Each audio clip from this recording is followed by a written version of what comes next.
जय श्री कृष्णा, राधे राधे। मार्गशीर्ष महात्म्य अध्याय 14 की कथा सुनेंगे आज। सर्वप्रथम भगवान का स्मरण करते हुए सभी बोलिए ओम नमो नारायण, ओम नमो नारायण।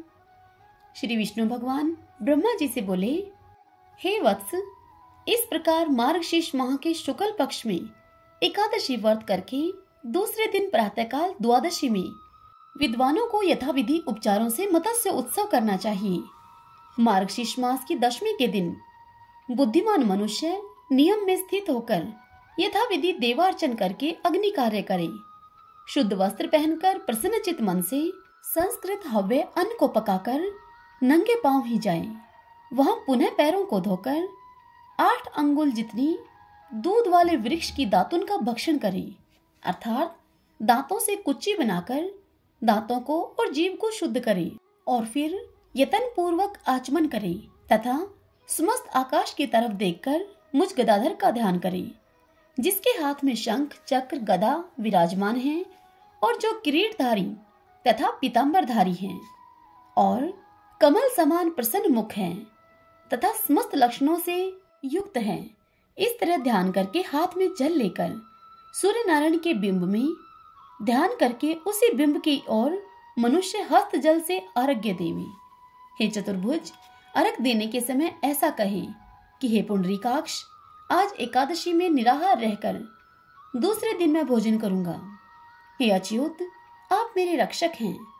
इस प्रकार कहकर रात्रि में मेरी मूर्ति के समीप बैठकर विधान से ओम नमो नारायण इस अष्टाक्षर मंत्र का स्वयं जप करें। इसके पश्चात प्रातःकाल द्वादशी के दिन समुद्र से मिली हुई निर्मल नदी पर जाकर अथवा दूसरे नदी को या तालाब को अथवा गृह में ही नियम से स्नान कर ले। प्रथम शुद्ध मृतिका को लाकर मनुष्य इस मंत्र से भगवान विष्णु को प्रणाम करे तो मनुष्य उसी समय शुद्ध हो जाता है। मंत्र, हे देवेश, सर्वदा समस्त प्राणियों का आप से ही पालन पोषण होता है। हे सुवर्त, उस सत्य वचन से मेरे जितने पाप हैं उनका आप नाश करो। ब्रह्मांड में वर्तमान में जितने तीर्थ हैं वे समस्त तीर्थ देवताओं के हाथ से स्पर्श किए गए हैं, इसलिए आपसे स्पर्श की गई और उठाई गई इस मृतिका को मैं ग्रहण करता हूँ। वरुण, आप में सर्वदा समस्त रस नित्य रूप से स्थित हैं, इसलिए इस मृतिका को बिना देरी किए गीली करके आप पवित्र कीजिए। इस तरह मिट्टी और जल को प्रसन्न करके अपने लिए ग्रहण करें और उसमें से 3 पिंड बनाकर पृथ्वी पर रखें तथा शेष मिट्टी को शरीर में लेपन करके उस जल में, जिसमें कि सर्वदा नशक कच्छप विचरते हों, ऐसे जल में अच्छी तरह से स्नान करके आवश्यक कर्मों को करने के बाद मेरे मंदिर में जाएं। हे महायोगिन, वहां जाकर नारायण हरिदेव की आराधना करें। ओम केशवाय नमः इस मंत्र से चरणों का, ओम दामोदराय नमः, ओम नरसिंहाय नमः इन दोनों मंत्रों से दोनों जांघों का, ओम श्री वत्सधारियो नमः इस मंत्र से हृदय का, ओम कौस्तुभनाभाय नमः इस मंत्र से कंठ का, ओम श्रीपतिये नमः इस मंत्र से वक्षस्थल का, ओम त्रिलोकय विजयाय नमः इस मंत्र से बाहु का, ओम सर्वात्मने नमः इस मंत्र से सिर का, ओम रथांगधारिणे नमः इस मंत्र से मुख का, ओम कराय नमः इस मंत्र से शंख का, ओम गंभीराय नमः इस मंत्र से गदा का, ओम शांतमूर्तये नमः इस मंत्र से कमल का पूजन करें। इस प्रकार देवेश प्रभु नारायण देव का पूजन करके पुनः नारायण देव के सामने विद्वान पुरुष 4 घटों की स्थापना करें और उन 4 घटों को जल से भरकर तथा फल फूल से युक्त करके तथा श्वेत चंदन से लेपित करें और आम्र पल्लव से युक्त करके श्वेत चंदन से आच्छादित करें तथा स्वर्ण सहित तिल से पूर्ण ताम्र पात्र को घटों के ऊपर रखें। ये चारों घट 4 समुद्र माने गए हैं। उन घटों के मध्य भाग में सर्वस्त्र सुंदर पीठ स्थापित करें।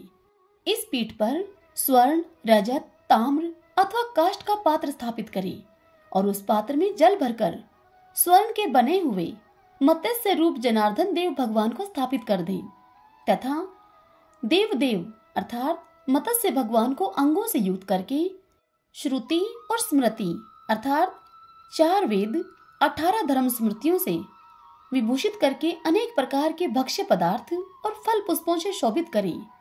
गंध धूप वस्त्रों से यथाविधि पूजन करके कहें कि हे देव, जैसे रसातल में गए हुए वेदों को आपने उद्धार किया, हे केशव, वैसे ही मत्स्य रूप से मेरा भव सागर से उद्धार करें आप। इस प्रकार कहकर समस्त भगवान के सामने जागरण करें।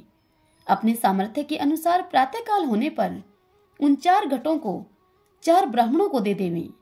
पूर्व दिशा में स्थापित घट को बहव्रज साख्याध्यायी को देवें और दक्षिण में स्थित घट को छांदोगय शाखाध्यायी को देवें तथा पश्चिम में स्थित घट को यजुः शाखाध्यायी को देवें और उत्तर में स्थित घट को इच्छा अनुसार कोई भी ब्राह्मण को दे देवें। यही विधि कही गई है।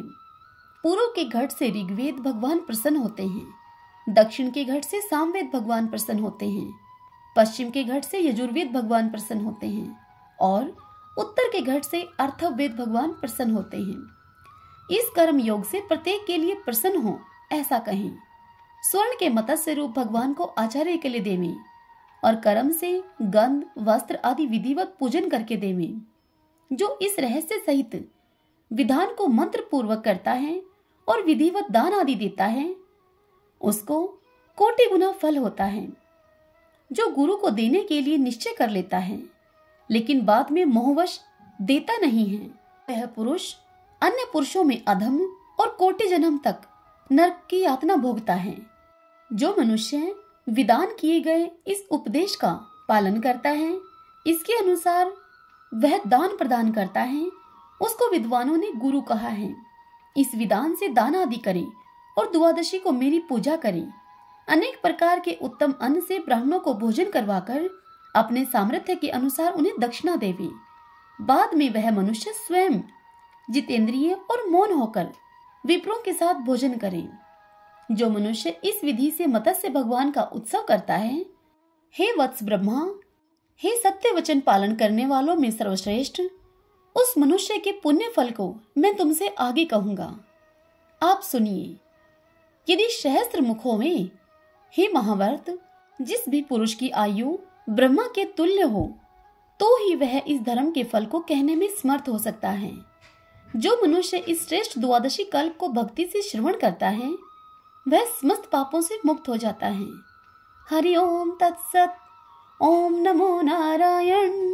ओम नमो नारायण।